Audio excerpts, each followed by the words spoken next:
इसे मैं फेंक देता हूँ बड़े भैया, आप जाइए। मुनीम जी, जो राम प्रसाद की बेटी की शादी के लिए जेवर देने के लिए कहा था, भिजवा दिया? जी हाँ मालिक। शहर में रहकर यही बदतमीजी और ओछी हरकतें सीखी आपने? अपने से बड़ों का लिहाज करना नहीं आता आपको? किससे कह रहे हो तुम? आपसे कह रहा हूँ। औरत पैदा हुई है तो औरत की तरह रहना सीखिए। मीना। नकुल, तुम अंदर जाओ।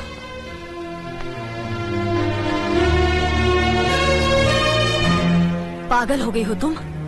औरत होकर एक मर्द पर हाथ उठाती हो?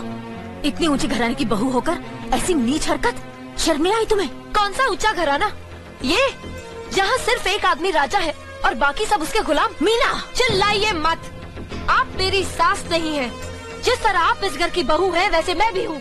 बहू हो तो बहू की मर्यादा में रहो। मर्यादा की रस्सी में तो आप जैसी जाहिल और गवार औरतें बनती हैं। मुझ जैसी पढ़ी लिखी मॉडर्न जमाने की लड़की नहीं। Uneducated idiots. Excuse me. I'm not an illiterate. I'm a graduate from the University of Allahabad. I am aware of the modernization of women, but I have not forgotten my culture, my customs, my traditions and my values. And most of all, I'll never ever forget that I'm an Indian woman. Modern जमाने की औरत भी औरत ही होती है।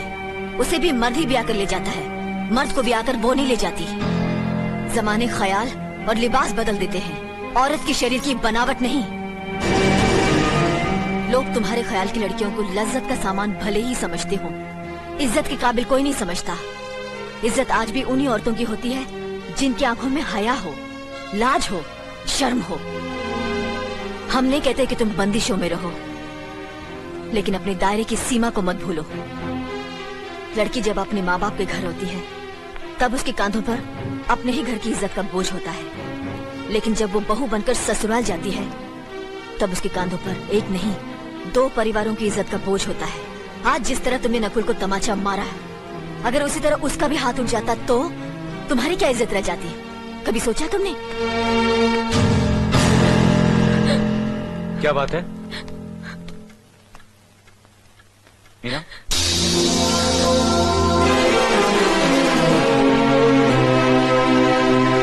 क्या हुआ भाभी?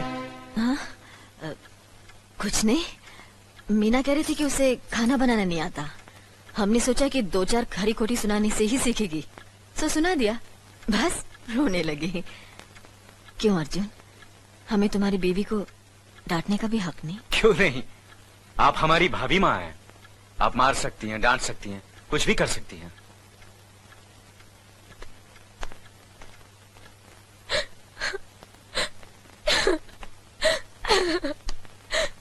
मैंने भूल की जो मैं लोगों के बीच आ गई।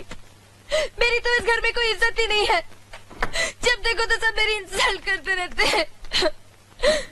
मैं कब से रो रही हूँ, तुम पूछ भी नहीं रहे हो कि मैं क्यों रो रही हूँ। बेकार हो रही है तो कौन पूछेगा? अच्छा, तो मैं तुम्हारे लिए और इस घर के लिए बेकार हो गई हूँ। अरे बेकार तो तुम हो गए अपने परिवार के बीच में रहकर। मैं कब से बोले जा रही हूँ और तुम हो के सुन ही नहीं रहे हो। इंसान की चीख सुनकर लोग शुभ अशुभ का विचार करते हैं, लेकिन जब मेंढकी को जुकाम होता है उसकी चीख की कोई परवाह नहीं करता। ये मत भूलो कि जब मेंढकी चिल्लाती है तो आंधी और तूफान आते हैं। आंधी और तूफान आएंगे तो उसका नतीजा तुम्हें ही भुगतना पड़ेगा। तो फिर ठीक है, अब मैं तुम्हारे साथ तब भी रहूंगी जब तुम मेरे साथ मेरे डैडी के घर रहोगे।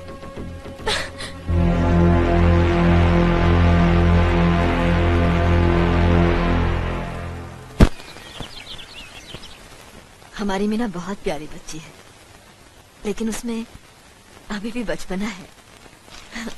हमारे तौर तरीकों को नहीं जानती है ना, लेकिन आस्ता आस्ता हम उसे सब सिखा देंगे।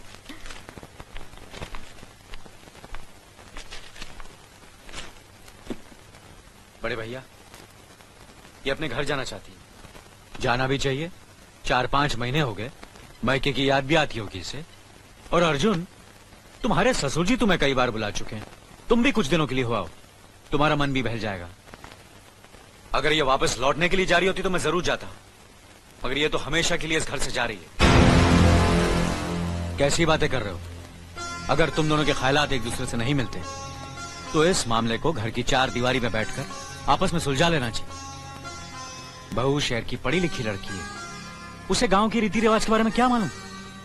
ये तो तुम्हारा फर्ज बनता अर्जुन कि तुम उसे हमारे तौर तरीके सिखाओ। सिखाने से कोई फायदा नहीं बड़े भैया, ये खुद को इस माहौल में डालना ही नहीं चाहती, इसलिए भेज रहा हूं। अच्छा, तो तुमने फैसला भी कर डाला? बड़े भैया, बात यह है कि मैंने मीना को, तुम बहुत समझदार भी हो गए हो ना, तो फिर तुम्हें इतना तो समझ लेना चाहिए, अगर बहू अपने आप को बदल नहीं पा रही है तो तुम बहू के मुताबिक बदल जाओ। आखिर वो तुम्हारी पत्नी है, उसका साथ देना तुम्हारा धर्म है। तुम्हारे भरोसे ही तो उसने अपनी सारी जिंदगी सौंप दी तुम्हें। अर्जुन, मेरे दर्द पर तुम तड़प उठोगे, तुम्हें तकलीफ होगी तो मैं रो दूंगा, क्योंकि हम दोनों एक ही मां की संतान हैं। खून का रिश्ता है हमारा, मगर पत्नी का नाता उससे कहीं ज्यादा गहरा होता है, क्योंकि वो पराये घर से आकर अपनों से कहीं ज्यादा अपनी हो जाती है, परछाई बन जाती है हमारी। पति शरीर है तो पत्नी उसकी आत्मा है। पत्नी ही पति के जीवन को सही अर्थ देती है, उसे कामयाब बनाती। पत्नी के बगैर पति बेजान और बेमाने हो जाते हैं। अगर आज तुम अपनी पत्नी को हमेशा के लिए उसके मैके छोड़ाओगे तो यह गांव, यह समाज क्या कहेगा हमारे बारे में? जरा सोचो अर्जुन, न्याय के सिंहासन पर बैठकर जो लोगों के अच्छे बुरे का फैसला करता है, अगर उसी के घर में नाइंसाफी होगी तो लोग हंसेंगे हम पर, किसी को मुंह दिखाने के काबिल नहीं रहेंगे हम। बड़े भैया, मुझसे भूल हो गई, मुझे माफ कर दीजिए। मुनीम जी। जी मालिक। जायदाद के दस्तावेज लाइए। जी अभी लाया। बहू, पति ही पत्नी की असली शक्ति होती है। हमारे पुरखों ने कुल धर्म पत्नी के बारे में कहा है, जो पति के काम में उसकी मददगार हो, उसे अच्छी सलाह दे, जो दासी की तरह उसकी सेवा करे, मां की तरह उसे खिलाए पिलाए, लक्ष्मी का रूप और धरती की तरह उसमें सहन शक्ति हो, वही आदर्श पत्नी होती है। औरत की सोच मर्द का मुकद्दर बनाती है। वो जब बनाने पर आती है तो कुटिया को महल कर देती है, और जब बिगाड़ने पर उतरती है तो महल को मिट्टी का ढेर बना देती है। मालिक, ये जायदाद के दस्तावेज है। हमारी जमीन जायदाद कहां कहां है और कितनी है, उसका हिसाब किताब ना बाबूजी को मालूम था, ना हम तीनों भाइयों को मालूम है। बहू, तुम पढ़ी लिखी हो, आज से इसका हिसाब किताब तुम देखोगी। लक्ष्मी जी। अपनी चाबियों का गुच्छा और ये कागजात बहू को दे दो।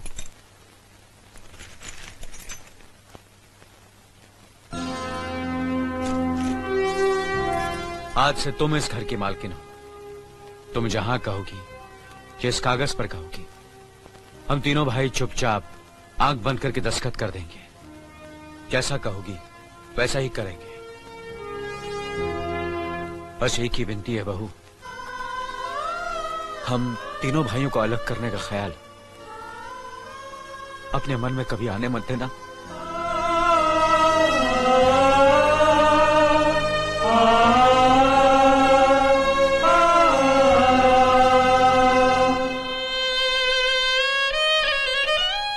बहुत अच्छा किया तुमने बहू, बहुत अच्छा किया।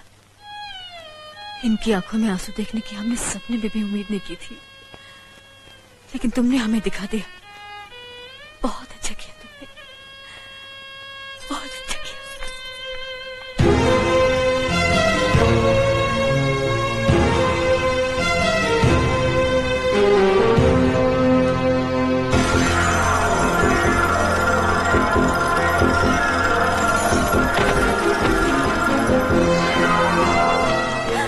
मीना, मीना, क्या हुआ बहू? मीना, मनी जी जल्दी से डॉक्टर को बुलाइए।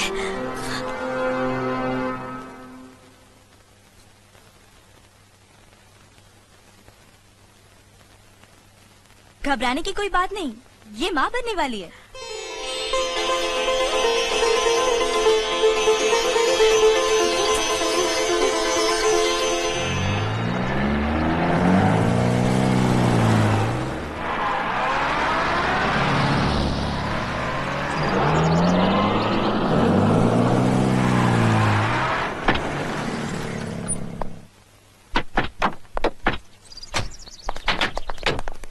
आप लोग यहीं ठहरिए, मैं ठाकुर साहब से मिलकर आता हूँ।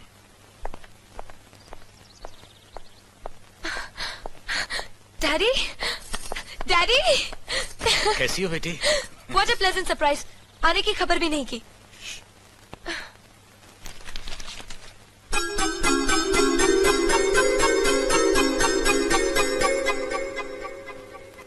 ठाकुर साहब, पाए लागू। समधी जी, आप अचानक यहाँ कैसे? तशरीफ रखिए, बैठिए ना। आपके बराबर बैठने की मैंने कभी गुस्ताखी नहीं की, तो आज कैसे करूंगा? बहुत दिनों बाद हम लोग मिल रहे हैं। कहिए, आपका कारोबार कैसा चल रहा है? आपकी कृपा और आशीर्वाद से ठीक ही चल रहा है। दिल्ली में इंडस्ट्रीज मिनिस्टर के साथ कब की अपॉइंटमेंट ली है? कल सुबह 11 बजे सर। इनकम टैक्स केस का? वकील ने कहा है कि 15 तारीख की हियरिंग में मामला क्लियर हो जाएगा। आज एक्सपोर्ट का माल जापान के लिए जहाज से रवाना हो जाएगा ना? जी हाँ सर। नमस्ते ठाकुर साहब। नमस्ते नमस्ते नमस्ते। अरे दीनानाथ जी, आप लोगों ने यहाँ आने की तकलीफ क्यों की? मैं आपकी संस्था के लिए गवर्नर साहब से बात कर चुका हूँ, आपका काम हो जाएगा। धन्यवाद, बहुत बहुत। अरे गोपीनाथ जी, होम मिनिस्टर ने वादा किया कि आपके भाई का ट्रांसफर जल्दी ही हो जाएगा। Thank you sir. Daddy, good morning daddy. Good morning my child. आप कहीं जा रहे हैं क्या?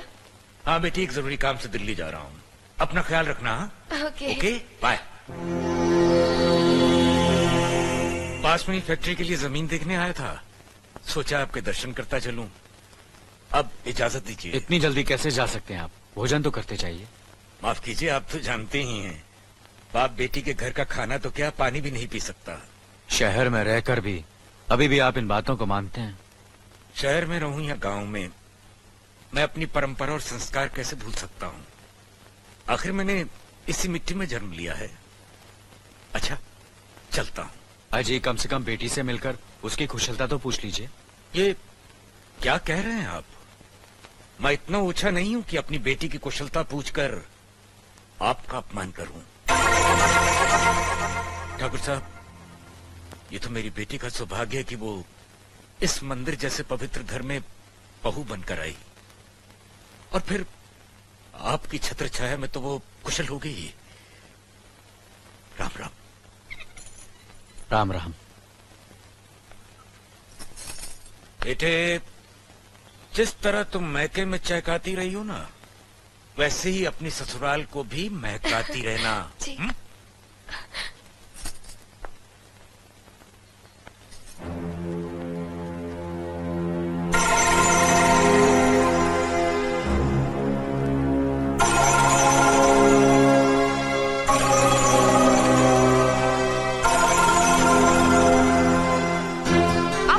बड़े हैं ना, किससे किस तरह की बात की जाती है, इतनी तमीज तो आपको आनी चाहिए।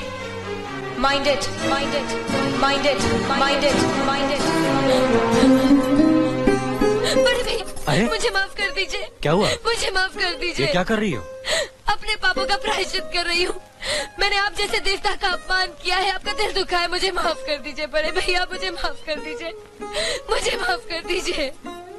लक्ष्मी, मुझे माफ कर दीजिए बड़े भैया, बड़े भैया मुझे माफ कर दीजिए। मुझ पर तरस खाकर मुझे माफ कर दीजिए बड़े चलो भैया। उठो, तुम्हें ऐसे नहीं बैठना चाहिए, मुझे माफ इससे बच्चे पर असर पड़ेगा बेटे। मैं आपकी भी दोषी हूँ दीदी। आपने जेठानी की जगह माँ बनकर मेरी गलतियों को बर्दाश्त किया, और मैं अब भागन आपकी बेटी न बन सकी। मुझे माफ कर दीजिए दीदी, मुझे माफ कर दीजिए। अब चुप भी हो जाओ। तो हमने कब तुम्हारी बात का बुरा माना? हाँ, पगली, रोते नहीं।